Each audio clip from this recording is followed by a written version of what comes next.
Yeah, you start thinking personality. Yeah. And that only gets better and better. It's hard to find now. Not very regular kids. Apologies for the very long 2-minute there, guys. Some technical difficulties, so I apologize. So, we are aware of the terrible shooting that took place at Charles University in Prague, claiming the lives of at least 15 people and injuring dozens more.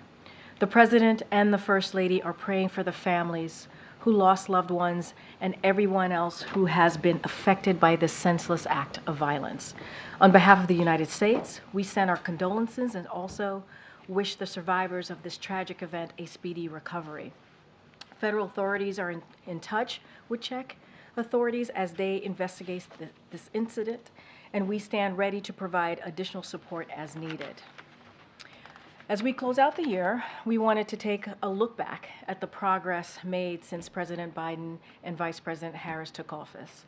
So from day one, our administration has taken on historic challenges, and almost 3 years in, we have a record of delivering for the American people.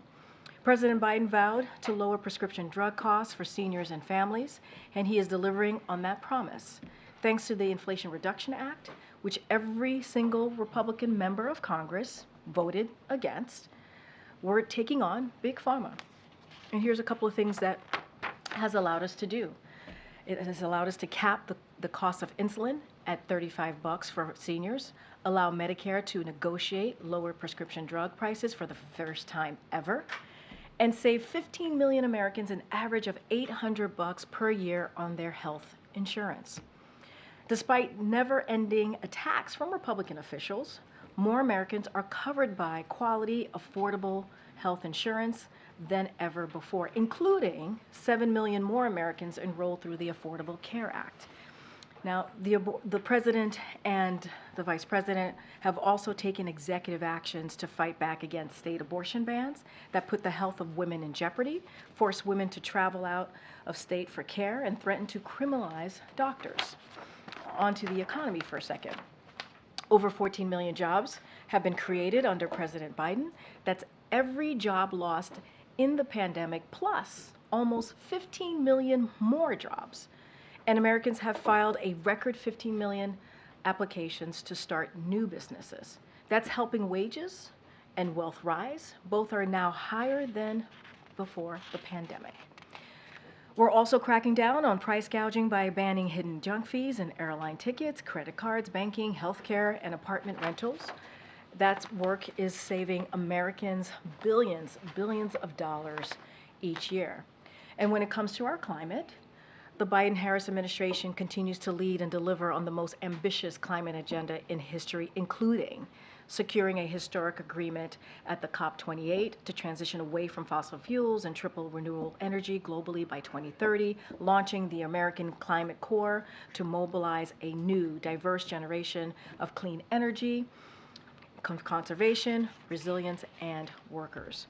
Taking bold action to cut emissions across the economy, including strong standards to reduce methane pollution from oil and gas operation. This historic agenda is unleashing a manufacturing and clean energy boom, with over $600 billion in private sector investments since the president took office. President Biden and Vice President Harris will continue building on this progress that we've made the first 2 years in the years ahead, and that is how we see our progress has been over the last 2 years under the Biden-Harris administration. And now, as you all know, we are joined again by Admiral John Kirby, who's here to take a few questions on Israel and the deal to bring home wrongfully detained Americans from Venezuela, and the president's call with President AMLO that he had earlier today. And with that, Admiral.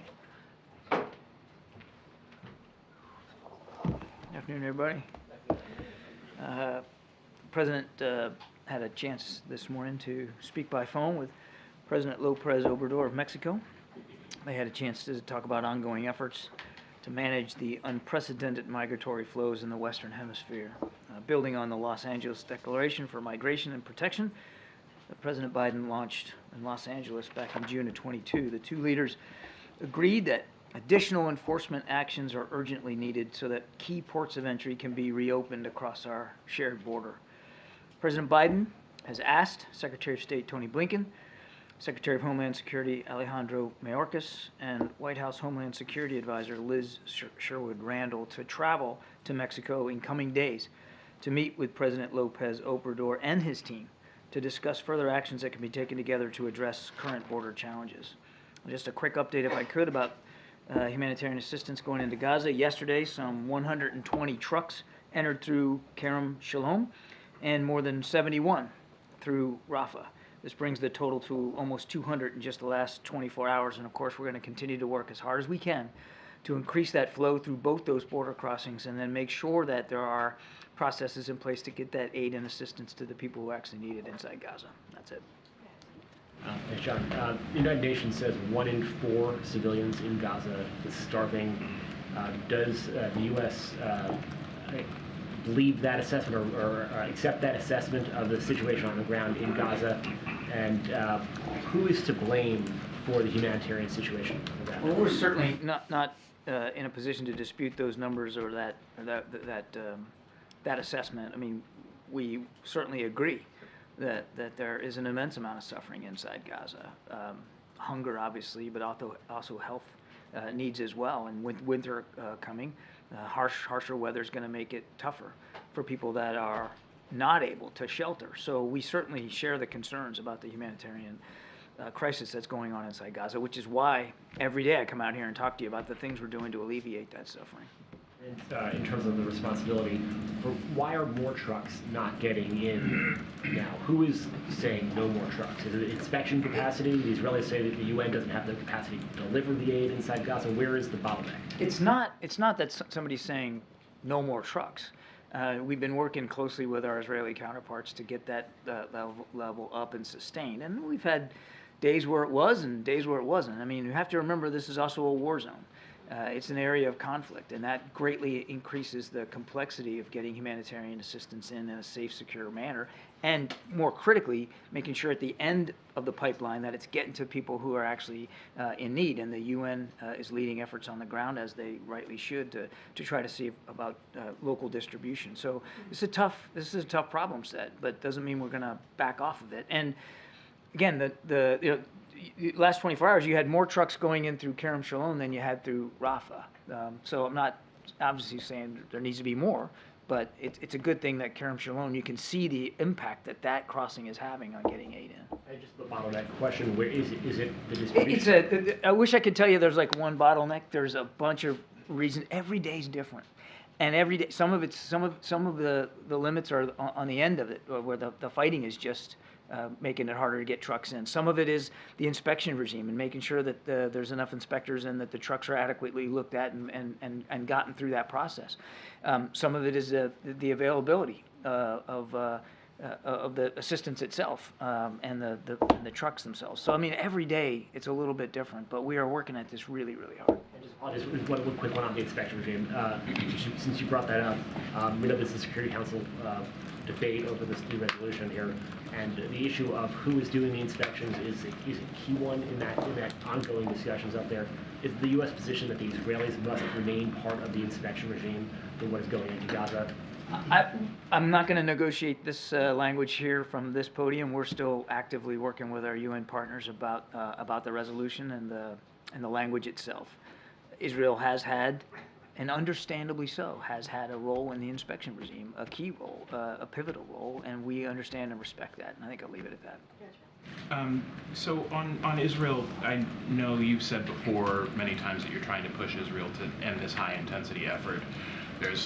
No, that's not what we said, but go ahead. Okay, there's a request from lawmakers that you do, in fact, do that. Could you talk a little bit about where that conversation stands, what Israel has agreed to in terms of moving to lower intensity conflict in Gaza, and have they agreed with you on a timetable? The Israelis say they too recognize the need to transition to a different phase of fighting. I mean, in any military campaign, Trevor, you're gonna transition to a different set of objectives, and you're going to achieve those different set of objectives through different tactics and operations. I mean, that's just standard for the conduct of military operations. They understand, they have said themselves that they realize they're going to have to transition from a higher intensity level of operations, such as what they're doing now, to something a bit lower intensity. They will decide when. They will decide what lower intensity looks like and what that means. What we have done, Secretary Austin just recently in the region, as well as Secretary Blinken, have talked to them about our lessons learned in doing those kinds of transitions and what we learned, what we did right, what we didn't do right, what they should be looking for, what questions they should be asking themselves, as well as asking them some tough questions. And certainly when Jake was there, just in the last few days, had lengthy discussions with his Israeli counterparts about, in the War Cabinet, about those questions, answering those tough questions. So again, we're not going to speak for their military operations. We recognize and they recognize that a transition is not only reasonable, but probably the most viable way to continue this fight. They'll work it out. I guess my question, do you have a common understanding on what that timetable looks like at this point? We are not dictating terms and timelines to the Israelis. We have certainly talked about the importance of moving to lower intensity operations, and obviously we don't want them to do it sooner than they think they can do it safely and effectively, but we believe that a transition, in the near future is the best possible outcome. Point of clarification on the president's comments yesterday on Venezuela. He said that there was an agreement with Maduro where Maduro said he would agree to essentially everything the U.S. had laid out on election reforms. Does that include having Maria Machado be represented as an opposition candidate on the ballot when that election takes place? I'm going to not get too involved in the diplomatic specific conversations that we had. What the president said was that the Maduro regime did agree to certain electoral proposals to include and were supported by opposition parties. It's important that they meet all those commitments. I think I'll leave it there. But does that include having her specifically? I'm going to leave it the way I just put. One more, just on Mexico. In that conversation, was there any discussion between the president and AMLO around fentanyl?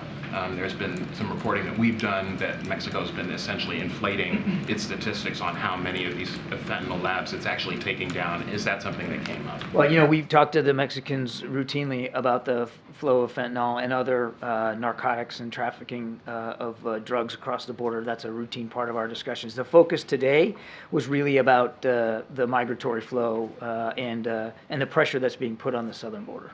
Thanks, I appreciate it. On the border, we're talking to CBP officials who say that they're resourced to deal with about half the volume of encounters that they're seeing, that smugglers are putting migrants more and more at risk by dropping them off in more and more remote locations. Can you point to one thing the White House is doing right now that is making an impact on the border, is making an impact with this current surge? Well, one of the things that obviously it's a big part of the supplemental request, and should we get the funding we're asking for, it will give us an opportunity to put more Border Patrol officers out there on the border. It will give us a chance to increase the asylum court officers and help with that process. And there's some physical security measures that are baked into that funding as well. So part and parcel of the supplemental request was very much recognizing that more needs to be done on border security, and we're willing to keep having that conversation with members of Congress. I would also add that one of the things that President López Obrador and the President talked about today was trying to work on getting at the root causes of migration. We're seeing record levels of people. More people are on the move in this hemisphere than has been the case since World War II. There's a lot of factors, and part of that is, of course, dealing with instability, political and domestic instability in the region. So the work that we did with Venezuela here, not just to get Americans back, but to get the Maduro regime to ascribe to certain electoral reforms, that's important. That's important to help get at some of the root causes of migration. On Gaza again, it's the end of the year. I think a lot of, as you can see in the other questions, Americans are reflecting on this humanitarian crisis. We've seen the estimates, the death toll reached 20,000. The WHO was saying repeatedly that one child is killed in Gaza every 10 minutes.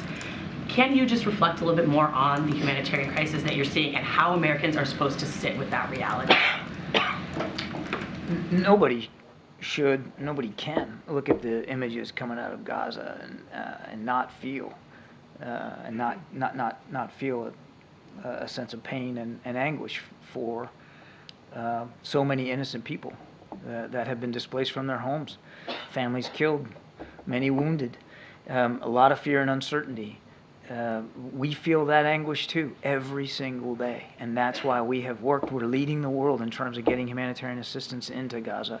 What I would ask Americans who are concerned about this as we head into the holidays to remember is how hard President Biden truly is working. The whole team is, and again, we're leading the world in many cases in terms of alleviating this pain and suffering of the people of Gaza, and we're going to keep doing that. But then why are we seeing these Democratic lawmakers? Tuesday we saw this letter from really moderate Democratic lawmakers saying that he's not doing enough, that he should be using even more levers of power to try to change how the Israeli military is prosecuting this war. I mean, is he out of step with his party? He's not. Even Democrats are saying he's not doing enough. President leads on foreign policy issues from a place of principles and values. That's the core of every foreign policy approach he takes, and that is no different here. And there are multiple principles and values at play here. One is making sure that Israel can defend itself against Hamas, that October 7th can never happen again. No nation should have to put up with that. And so we're going to continue to support them in that effort. Another one is, again, helping the people of Gaza and the Palestinian people, again, with the humanitarian assistance, but also in terms of trying to get hostages out and getting a pause in place, which actually also reduces civilian casualties. We're actually running out of time. Go ahead. On Mexico and the Biden administration officials that are going down, what exactly are they trying to accomplish with that trip? And is it related to the talks that have been taking place on Capitol Hill about border security? Their visit will really be about getting at the migratory flows and talking to President Lopez Obrador and his team about what more we can do together. To the question I got earlier, what are you doing? I mean, there's lots we're doing, but there's probably more we can be doing. And in order to do it effectively, you got to be in full partnership with Mexican authorities. We have been. There's been terrific cooperation. We're proud of that, and I think it can be expanded given the record levels of migrants that we're seeing come across. Sorry, when it comes to Gaza, when we saw Vice President Harris go to Dubai, she had pretty forceful words about the number of Palestinian deaths. Why did the White House feel that it was important for her to deliver that message there and at that time? Well, first of all, it's a message we've been delivering for quite some time. We don't want to see any more civilians harmed or wounded or displaced out of this conflict. The right number of casualties for civilians is 0. We've been very clear about that.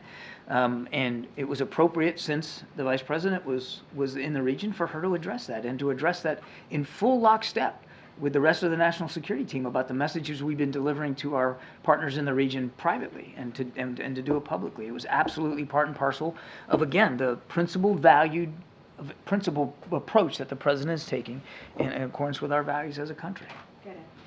Admiral, the Venezuelan president said when his friend got back to Venezuela yesterday that Alex Saab had been physically and psychologically tortured. How does the Biden administration respond to that? Well, we can't verify those reports. Other U.S. officials have denied that. You're not responding to that. I know of no indications or that those reports are valid. I can't verify that. How does this not invite other autocratic leaders around the world to take Americans hostage in order to get something or someone they want? This is the perennial question we get every single time we get Americans home. We get this question.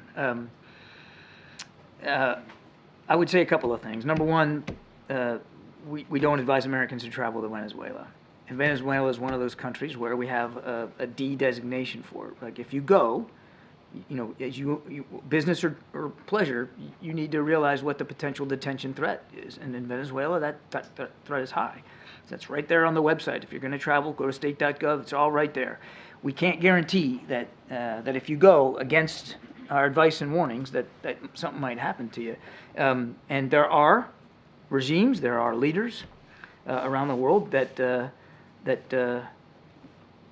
make this a staple in terms of some of their policy approaches to wrongfully detain Americans and then try to make deals for it. Again, that's been perennial. That's been before this administration, and it will be after this administration. Doesn't mean that we aren't going to do everything we can, if you're wrongfully detained, to get you home. And sometimes that means making a tough decision. Sometimes it means making a decision that makes you kind of have to swallow hard to do it. This is one of those decisions. but we got 10 Americans back home. And we got Mr. Leonard, who was responsible for one of the worst bribery crimes throughout the Indo-Pacific with the United States Navy. He's now going to face justice here in the United States. That's a good outcome. And last thing I'll say on this is while the president's willing to make these tough decisions, he's not going to make a decision that is antithetical to our national security, our ability to protect and defend our national interests around the world. What would he say to current and former Justice Department officials who helped arrest and prosecute Victor Bout and saw him handed over to Russia, and then helped arrest and were working on prosecuting Alex Saab and saw him handed over? What's to say that they're not working today on some other case that may end up with that person being returned to their home country? He would say to them, as he would say to Americans around the world, as we make these tough decisions, and they are tough, Ed, he's going to do it with our national security interests firmly and foremost in mind. But he also has an obligation as President of the United States to look after the safety and security of Americans overseas, particularly those who have been wrongfully detained. So again, tough decisions. None are black and white and easy calls to make. But I would also encourage people to ask those families now, those families that are going to be reunited for the holidays, how they feel about the decision-making process. I think you're going to find that that they're pretty grateful for the work that we've done and the leadership that we've shown. Since we don't get to ask them ourselves, we would have last night maybe if he'd stuck around a little while. What would the president say is his foreign policy achievement of the year? There's a lot that we've achieved in foreign policy, and Karine's already made sure that that you know that we're running late, and I don't want to belabor this. So this answer could go on for like 20 minutes, but I mean, from the Indo-Pacific and the Quad and AUKUS deal to get Australia nuclear-powered submarine capability to what we've done with supporting Ukraine, pushing back, they've clawed back more than 50% of the territory that Russia took in the early months of the war. You think obviously they did that through courage and bravery on the field, but they certainly did that with United States support. Look at what Israel's been able to do to put pressure on Hamas in the wake of the worst terrorist attack that they've ever succumbed to. I mean, I could go on and on. There has been, I think if I had to bucket it into one thing, one of the most important things he's done on the foreign policy front is shore up and revitalize our vast network of alliances and partnerships. No other nation in the world has that kind of a network at their disposal the way the United States does. And our leadership on the world stage is stronger because he took the time to invest in those relationships, many relationships that had been let lapse by the previous administration. Thanks, John. That letter mentioned earlier from members of Congress, moderate members of Congress, including Representative Abigail Spanberger, Seth Moulton, coming from like an intelligence, military perspective here. Yeah. In the letter, they said, we know from personal and often painful experience that you can't destroy a terror ideology with military force alone, and it can in fact make things worse. Does the White House agree with that assessment? I have said that many times from this podium, that we don't believe you're going to be able to wipe out the ideology that inspires Hamas through military action. I've said it many, many times. And as Secretary Austin said out at the Reagan Forum, we want to make sure our Israeli counterparts don't turn a tactical victory into a strategic defeat. So that is not a new notion, and certainly we agree that that's a risk here. And they're criticizing the president for not taking enough strong action here on how Israel is going about with their military operations. Have there been any recent conversations with the president and members of Congress who have been critical and want the president to do more here? I don't know of any specific conversations that the president has had with members of Congress about this, but I can tell you there's not a day that goes by where we're not having those conversations with our Israeli counterparts. And as I've said before, they have been receptive to that message. They have tailored, they have changed, they have structured military operations in a way to try to be more cognizant. Now, that doesn't mean that more can't be done or more shouldn't be done to limit civilian casualties. Absolutely. But they have made an effort, and they will continue to make that effort. Thank you so much. On the UN Security Council resolution debate, are there tensions within the administration on the decision to make here? And another one, if there is another veto, how concerned are you about the international image of the United States blocking one resolution after another while people are dying and starving in Gaza? Well, let's not get ahead of ourselves. There isn't a resolution to vote on right now. We're still working with our partners up there about what that language ought to be. It's important to us, of course, that the humanitarian situation in Gaza gets addressed. we are working harder than any other nation to actually address those concerns. So we certainly would agree that that needs to be part and parcel of the language. But again, I don't want to get ahead of where we are. And we are working as a team to push forward the president's approach and his policies with respect to supporting Israel and to supporting the Palestinian people. A key to that is still working towards the promise of a two-state solution. There's a report, John, that the U.S. and the EU are working together looking whether seized Russian assets can be used to help fund Ukraine. Are you able to speak to that specifically or more broadly to what you will do if you do not get a supplemental? Are there sort of extraordinary measures that you're considering? So we're kind of talking about two different things here. We still need the supplemental request to be able to support. There's no magical pot of money, as Shalonda Young said, to support Ukraine going forward. I won't talk to that specific proposal, but I will say, just broadly speaking, that we have talked to many of our allies and partners about what Russia's role ought to be post-conflict in terms of the restructuring, the recovery inside Ukraine long term. But we aren't at a point right now where where we can address the specific muscle movements and what that's going to look like. But Russia has destroyed an awful lot of infrastructure and killed tens of thousands of lives in Ukraine, and they should be held accountable for that long term. So too soon to say whether you're looking at seized assets for that measure? I would say too soon to say. Can we speak very quickly to where the Venezuelan swap, leaves us on the question of sanctions relief? Is the administration considering further changes to sanctions that are in place right now? Does this open the door for that? I don't have any sanctions announcements to make today. Thank you, Karine. John, Israel's defense minister said that as they transition to the next phase of the operation, some of the local civilians may be able to return to their homes in North Gaza. I wonder if you can give an explanation on how that might work when there are many people who don't have homes to return to, just kind of give an idea of what kind of plans the U.S. has to support these Palestinian civilians. I would certainly welcome those comments. I think that's an important sign to allow people that were displaced from the north to the south as operations intensified in the north to be able to go back home or to be able to make that crossing back to north of Gaza. So those are welcome comments. I think we'll be in touch with our Israeli counterparts about exactly what that looks like to address your exact concern. Some of them will go back, and there are no homes to go back to. So we want to make sure that for those that are going back, that there are means and availability for them to seek and to have secure shelter. But again, we'll have that conversation with our Israeli counterparts. Follow up on Ed's question. When you argue that the U.S. biggest achievement in foreign policy is shoring up alliances and networks of partners, how can you argue that, and how can you argue U.S. leadership is stronger when the president is almost singularly isolated in the UN over the issue of Gaza? Well, I think I would take premise with the question that we're somehow singularly isolated. First of all, we're still working with the UN partners on the language here, so let's not get ahead of where we are in the process. And I think all you have to do is look about what we've been able to do around the world and see that American leadership still matters, that America's views still matter. And President Biden has literally been driving that forward since he came into office, again, through a reliance and an understanding that we can't do everything alone. The whole idea behind his foreign policy approach is that we need friends and partners, that they have capabilities and they have skill sets that we don't have in every other way, and that we work better as a team. John, can you share just here today, since it's maybe one of the last briefings for a while, your assessment of where the status is of potential talks to secure another hostage deal and a pause in fighting? A lot of the families have expressed concern that this may get lost a little bit over the holidays and are worried that every day really matters here. It won't get lost over the holidays. We're working on it every single day, almost every hour of every day.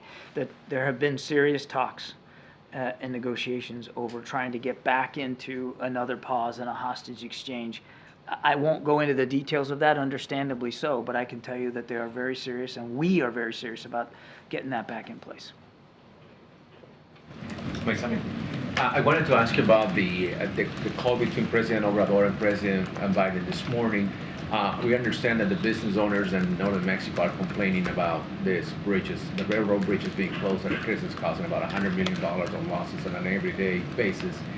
Is the President of Mexico concerned about all of these losses that are happening at the border? And Are they talking about maybe the strategy to sort of slow down the flow, because we understand the migrants are coming in big numbers to that region? Yeah, I don't want to speak for President Lopez Obrador. He should speak to his side of the conversation and what his concerns are. But I think, broadly speaking, we both presidents shared a similar concern about the increase in migratory flow here in recent weeks and months. There has been a dramatic increase. And they did talk in broad terms about what can be done inside Mexico to slow that process down. And there are some things like checkpoints on rail lines and on highways and that kind of thing.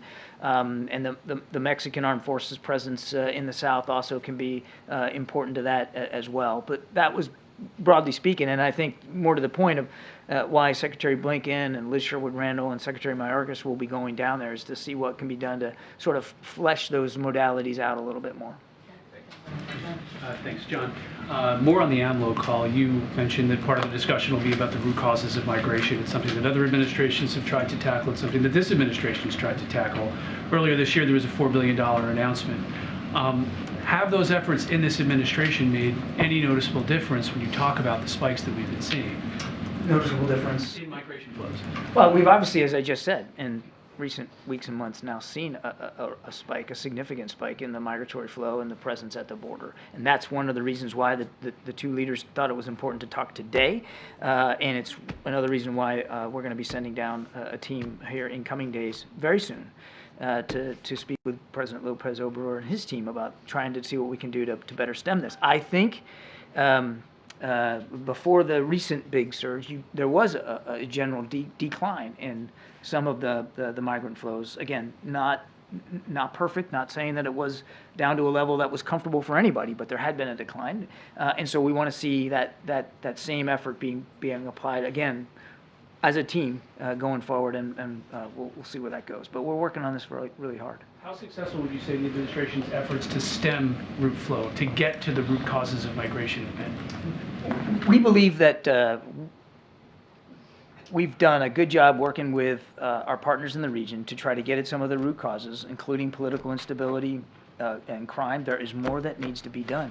And I think it's important, again, as I said earlier, to keep this in perspective. You are seeing more people on the move for a variety of reasons across in this hemisphere than since World War II. I mean, it's a historic level of migration, and there's a lot of reasons for it, and we're not the only country that's facing this flow.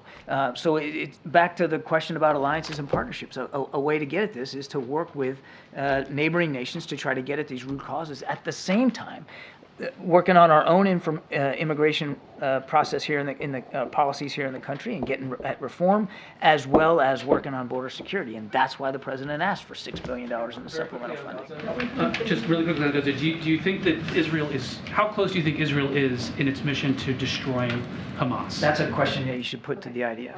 And then you have Paul Whelan says that he's afraid for his safety after being assaulted by another inmate late last month. He also says that he's being targeted by an official at the prison in retaliation for this official being admonished. Does the U.S. have any read on this situation, and are there any viable efforts of proposals underway to try to get him back? Very, very troubling reports that he would be under physical threat. I think we all so we're very concerned as we hear those accounts from Paul. We'll continue to work hard through our embassy in Moscow to make sure he gets consular access and that we can address these direct concerns with our Russian counterparts. But it's very troubling. I would tell you again that while I don't have a breakthrough to announce today, we did in recent days put forward a serious proposal. The Russians rebuffed it regardless of what Mr. Putin says, and we're working hard to see what we can do to get another proposal that might be more successful, to get both him and Evan out.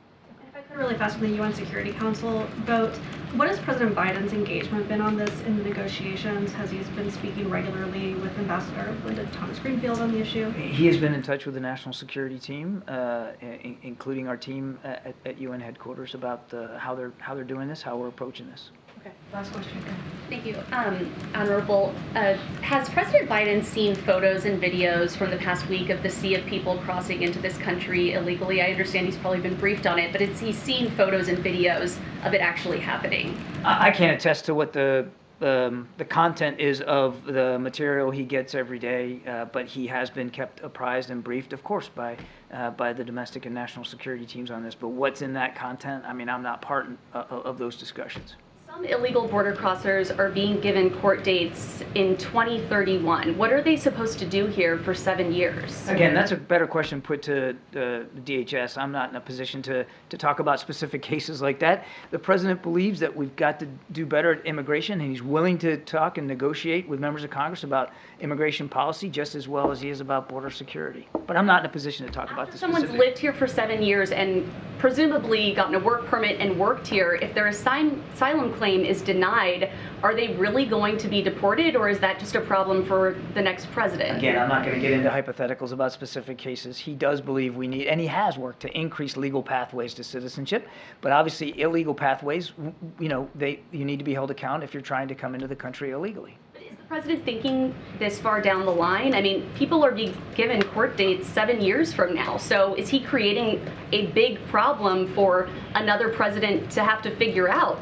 If these people are going to be deported after just working, living, maybe having families here for 7 years? Again, I'm not going to get into hypothetical cases here. On day one of the administration, the president put to Congress a proposal for immigration reform. He has said in recent days he's willing to have a serious discussion with members of Congress about immigration policy. So let's see where that goes. But he's taken the issue very, very seriously. Thanks, everybody. Hypothetical question. People are being given court dates in 2031. Thanks, Admiral. Happy holidays. Zeke. Thanks, Karine. Traditionally, the president will hold a press conference and talk about his record, make the case directly to the American people, defend some of the policy actions taken. The president, December 21st, doesn't seem to be doing that this year. Can you explain why he doesn't want to defend his record to the American people and make his case for his record to the American people directly? Well, I think that anytime the president travels and is in front of the American people, he does that. He did that in Wisconsin when he talked about Bidenomics. He talked about small businesses and how that's a pillar of Bidenomics and investing in America. So you heard him do that directly to the American people. Look, he does we make an effort to do a press conference as often as possible, whether it's here at home or abroad. As you know, he held a 2+2 with President Zelensky, which I think was an incredibly powerful, important moment for the American people to see what we have been doing to help the brave people of Ukraine fight against tyranny, fight against the aggression from Russia. And you saw him do that right alongside President Zelensky. And so, you know, the president certainly was very engaged with members of the press corps yesterday who traveled with him. He engaged with them 3 times, took questions, made a statement, really important statement about Venezuela and the hostage situation. And so this is something that we really make an effort to do, and you know, and we will continue to do that in 2024. Do as many as press conferences as possible abroad and at home. Can you tell me, do as many as possible? What's the president? It's nothing has public schedule today. Obviously, had a phone call this morning. I'm just wondering if you can, you know, characterize like, you know, why, you know, you can make time on the president's calendar whenever you want. Well, he made time yesterday to talk to the press yesterday. He did. He talked to them. We made time to make sure that he gave a statement about what was happening in Venezuela, the hostage exchange, the swap that you all saw that was very successful. He made time to do that. He stood in front of the press pool in front of him and made that statement and took some questions. He did 2 other gaggles yesterday. So he certainly engages with the press, and he'll continue to do that. And yesterday, he spoke directly to the American people about Bidenomics, really showing what Bidenomics has done, what he's done the last 2 years. And I think that's important as well for the American people to hear directly from him. And we will make the effort to do press conferences here, at home, and abroad as well, just like we did last week with President Zelensky. And on a different topic, on the situation on the border, John Kirby a few minutes ago said that the U.S. probably could be doing more to deal with the situation there.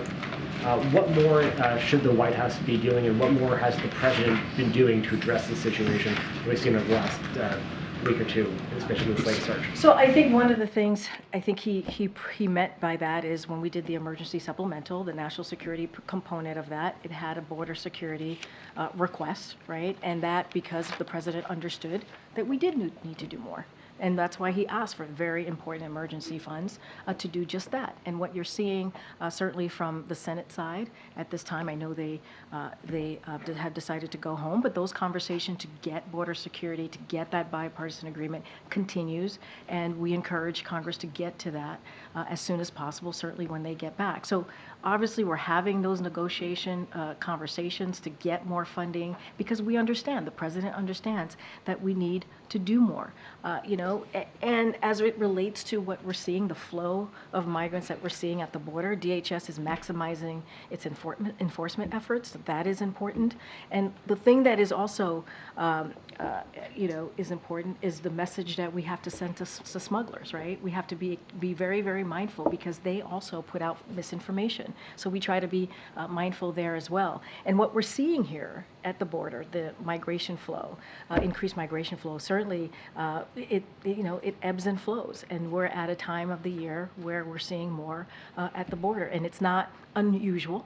This is an immigration system that has been broken for decades, and the president has taken this very seriously to try to do more. That's why we have the comprehensive immigration policy legislation that the president put forth on day one. So yes, there is more to be done, but we need the help of Congress to get that done. There's nothing the president can do himself unilaterally to serve regionals down there? Look, we asked for more border patrol, right? And he was able to get 24,000 more border patrol folks, law enforcement folks at the border. That's unprecedented. We asked for more. And you got Republicans in Congress who, especially in the House, who want to cut that. They actually want to do the opposite of what the president is trying to do. And so, look, the president has done everything that he can, right, on his own. There's clearly diplomatic conversation happening with AMLO and other folks, other leaders in the region. We're going to continue to have those conversations just to make sure that we deal with the flow.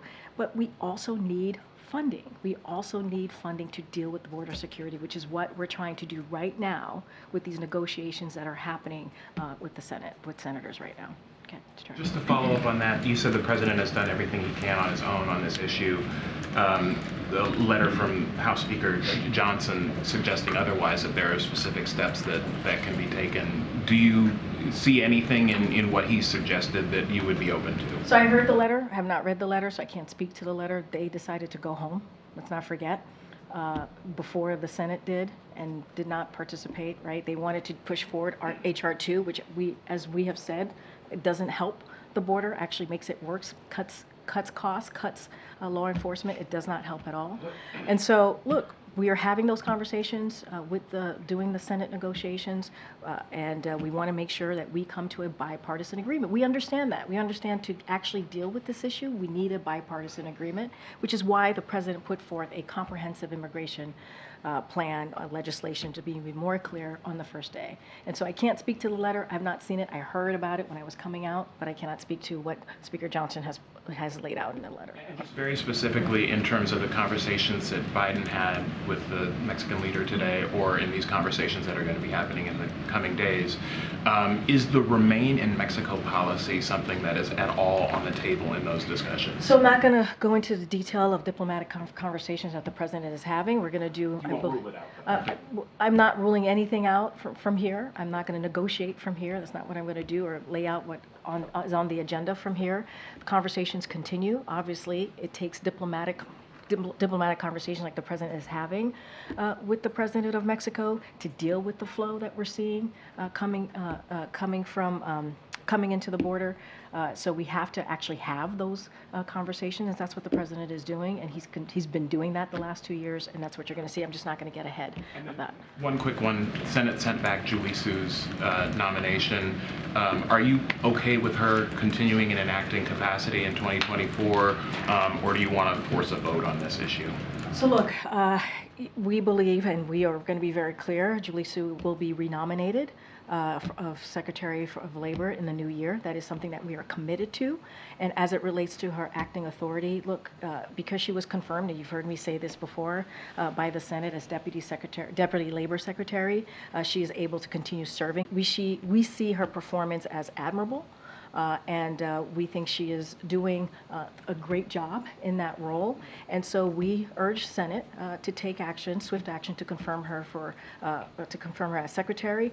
Certainly, she will be renominated, and we are certainly committed to that. Thank you, appreciate it. You talked about the supplemental request to Congress for more funding when it comes to the border, but we also hear all the time from Republicans that it's not just about funding, they want these policy changes. I understand you don't want to negotiate from the podium, but can you tell the American people if there's any immigration policy that this White House is willing to talk about and is working on with Republicans? So I want to be really careful as negotiations happen. We don't want to do this in the public, right? It does not help the process. And so we want to make sure that those negotiations are happening. Obviously, we're part of those negotiations with the senators. We think it's going in the right direction. We want to make sure that we get to a bipartisan agreement. It's incredibly important. The president understands. He understands that we have to fix this immigration system. It has been broken for decades now. And so we have to do everything that we can to fix that system. And so we're going to have those conversations. And you're right, it's not just about funding, it's also about policy discussions that they're having. And so don't want to get ahead of it. And let's not forget, this is a president that has had these types of negotiation, or been part of these types of, his team certainly has been part of these types of negotiations for some, obviously in different subjects and legislation. So that has happened for the last two almost 3 years, and they've been successful. So we're going to continue to do that and stay steadfast on that. Just following up on that, is it fair then to say that the White House thinks there will likely need to be some change to the asylum system? I'm not going to get into specifics from here, but we understand that there needs to be a bipartisan agreement, right? And so when you have a bipartisan agreement, right, both sides have to decide what they are willing to move forward with. I just want to be super mindful and let the team that are doing the negotiations do that themselves. And when they're ready to share what they've decided on, we will certainly talk about that. You started talking about accomplishments from this last year. You talked about the economy. But in our latest ABC News poll back in November, by a 10-point margin, Americans still said that they would trust Republicans on the economy more. So what is your message to Americans who just think what you've done on the economy is not enough? Look, we understand what Americans have gone through. We do. They went through, and you've heard me say this many times before, and my other colleagues, coming out of the pandemic was a tough time, a difficult time for so many Americans. And we understand it's going to take some time for them to feel the accomplishments and what we've been able to do in the last 3 years. That's not something I say, that's something that economists have said, right? It's going to take some time. What we can do is what the president did yesterday, right? He went to Milwaukee, Wisconsin, spoke directly to the American people, people who live in Wisconsin, people who live in Milwaukee, to talk about what Bidenomics has done. He actually lifted a very important pillar of Bidenomics, which is small business, and there's been 14 million new applications this administration started on small business. That's important. That is investing in America. 14 million jobs created under this president. We have unemployment under 4%. All of those things matter. We see inflation is moderating. That's important. And so, look, we're going to continue to talk about it. We understand that Americans still feel things are unaffordable. That's something that the president said recently, and we're going to do everything that we can to lower costs. That's why we talk about junk fees, right? And that's why we talk about health care and making sure that we're lowering prescription drugs. As I said at the top, fighting big pharma. All of these things are important, and we just have to continue to speak to it. With the Congress being out now and not coming back until the first week or so after the start of the new year, they're going to be confronting a perfect storm of funding battles on Capitol Hill. 2 deadlines, supplemental budget requests on top of that, continuing resolutions that are expiring. Is the White House concerned about whether it's going to get anything accomplished in terms of Ukraine funding, for example, and the whole border security issue, while all of these funding issues are coming up at the same time? So look, I'm going to be really simple and to the point. These are important priorities for the American people. That's what Congress needs to understand. They're important priorities for the American people. Everything that you just listed. And Congress needs to take action. They need to take action. I will leave it to congressional leadership on the calendar and procedure and how they're going to move forward. But these are important actions that American people need. Okay. Does the President plan to invite Speaker Johnson for a one-on-one meeting in the Oval Office in the new year? I don't have anything to lay out on a potential meeting with the speaker. Is there a reason that hasn't happened yet? I just don't have anything at this time. I don't have a reasoning for it. I just don't have anything to read out. As you've known, they've spoken before. Our team here, the Office of Legislative Affairs, obviously, and other senior leadership here at the White House have been in touch with his, if not his team, himself. And so that is continuing, certainly continuing conversation. We speak to many members of Congress, whether they're Republican or Democrat. I just don't have anything on the president's schedule about a meeting. Does the White House have a response to this significant violent rhetoric that targeted the Colorado Supreme Court justices and Democrats following that ruling that would keep Donald Trump off the ballot there? Some of that violent rhetoric has come directly in response to his own posts on social media, but there were concerns raised about that and that spreading on social media. On violent language and rhetoric in response to that, targeting specifically the Supreme Court justices in Colorado. Well, we've been always very clear. Any intimidation, any violent rhetoric or violence, we're certainly going to denounce that and say it's inappropriate. And so we're going to be very, very clear. Any form of violence is inappropriate and obviously dangerous. And that is something that we're going to speak out against. Thanks. Does the president have any plans for the 3rd anniversary of the January 6th attack on the Capitol? As you know, I think the president has done something, I think the last 2 years of his administration on January 6th and spoken certainly to the importance of our democracy. I don't have anything to lay out today as to the president's plan for January 6th. Okay.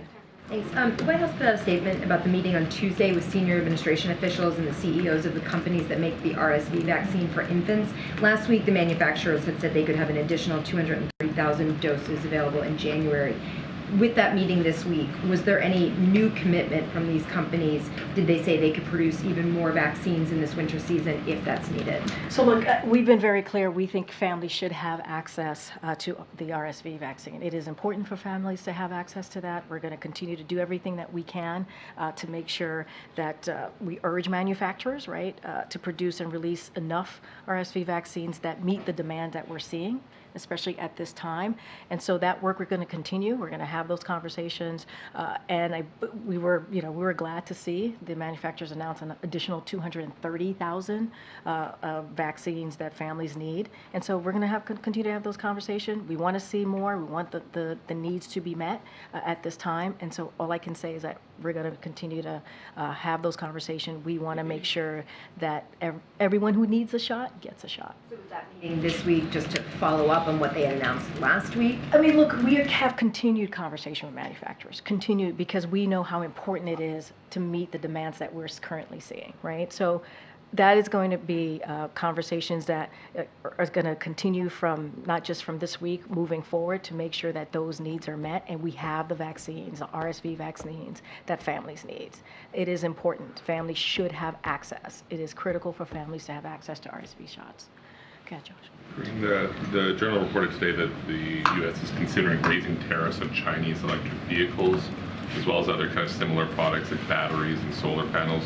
Can you give us an update on that and/or speak to the ongoing review of the China tariffs and when the president will make a final decision on them? So a couple of things. This administration continues to conduct its statutory review of the Section 301 tariffs on Chinese products. This review, as you know, is led by USTR in partnership with the interagency partners and stakeholders. We are taking a strategic, thoughtful, deliberative approach to a bilateral economic and trade relationship with China, and that certainly applies to our review of these tariffs. I just don't have any additional updates, but that has certainly been the path that we have taken on this. Months. Just don't have a timeline, but that's the updates that I can share with you. Can you speak earlier this week? There was conference board data that showed rising consumer sentiment. You've alluded to this in one of your earlier statements. Does the White House believe that inflation will continue going down and that sentiment will continue improving, or do you believe it's too soon to say? We got into trouble, a year or so ago with transitory this or that. I just want to be clear on how you're viewing this moment here. So look, as you know, inflation fell to the lowest level in 3 years. That's important. Consumer confidence is at the highest level since July and the second highest level in 2 years. And so we're glad to see that Americans are feeling more confident about the economy. And as you know, I think a year ago or just 6 months ago, there was always this talk about recession, recession, recession, and that is certainly not where we're heading. And so we've always said that we're at a transition here to a more stable and steady growth, and that's kind of where we're going, and we're going to do everything that we can to make sure that inflation continues to moderate.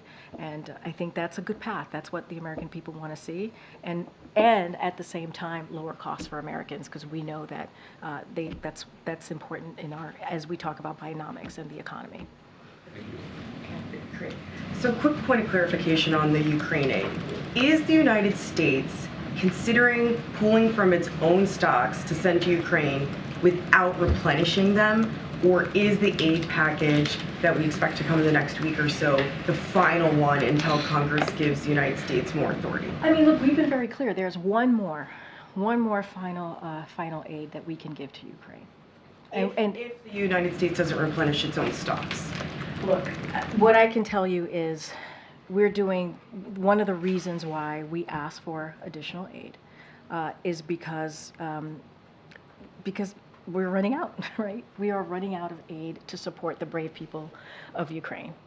And what we've been able to do, and you've heard this from the Admiral, we've heard this from the National Security Advisors, we have kind of lessened, made that aid that we've announced the last couple of weeks or last couple of months smaller and smaller, because we don't have any more.